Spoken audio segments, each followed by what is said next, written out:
पारुल शाह है। मैं psychologist, graphologist, worksheet designer और फोनिक्स एक्सपर्ट हूँ।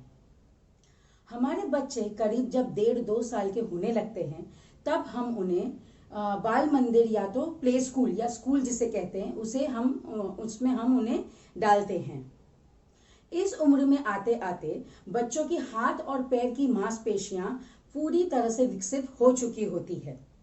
और अगर हम लैंग्वेज या बोलने की बात करें तो बच्चे काफी सारे शब्द बोल सकते हैं। कुछ बच्चे सिर्फ एक ही भाषा में बोलते हैं, और अगर आपके आसपास दूसरी भाषा में बोलने वाले व्यक्ति रहते हैं या बच्चों के संपर्क में आते हैं तो बच्चे एक से ज्यादा भाषा भी बोल सकते हैं। अब इस उम्र में हम उन्हें ऐसा क्या दे सकते हैं जो उनके लिए बहुत ही महत्वपूर्ण है, और वो है फोनिक्स। अब फोनिक्स क्या है? फोनिक्स एक तरीका है बच्चों को इंग्लिश लैंग्वेज पढ़ना सिखाने के लिए। जैसे कि इंग्लिश में 26 अक्षर होते हैं। हर एक अक्षर का अपना एक साउंड होता है। अब ये साउंड क्या होता है? साउंड, जब भी हम अक्षर को शब्द में डालते हैं तो उसकी जो ध्वनि सुनाई देती है उसे हम साउंड कहते हैं।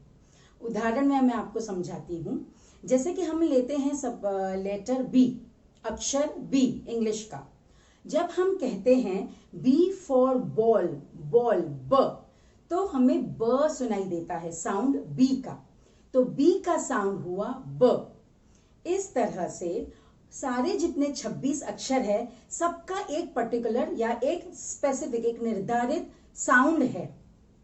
जब भी हम वो साउंड सुनेंगे तो हमें पता है कि हमें बी लिखना है, और या हम कभी भी ब बोलेंगे तो बच्चों को पता है कि बी लिखना है, और अगर बी पढ़ेंगे तो बच्चों को ये पता चलता है कि उसे बोलना ब है। तो दोनों तरीके से ये बहुत काम आता है, और इस फोनिक्स से बच्चों को रीडिंग या पढ़ाई करना बहुत इजी हो जाता है। आगे चल के इस फोनिक्स के बहुत सारे लेवल्स आते हैं। जैसे कि कई बार 2 अक्षरों को मिला के एक ही साउंड बनता है। ऐसे आगे, या कभी कभी जो हम अभी बोल रहे हैं वो साउंड आगे चल के थोड़े से चेंज हो जाते हैं। तो ये सारे अलग अलग लेवल्स होते हैं फोनिक्स के, जो बच्चों को इतने इजीली एक एक स्टेप करके सिखाया जाता है कि उनके लिए इंग्लिश लैंग्वेज पढ़ना बहुत ही आसान हो जाता है। तो ये है फोनिक्स। इस वीडियो को प्लीज लाइक और शेयर कीजिए, और अगर आपके और कुछ भी सवाल हो तो प्लीज नीचे कमेंट में लिखिए। Thank you. Connect with us on Instagram, Facebook, Gmail, YouTube and LinkedIn. Thank you.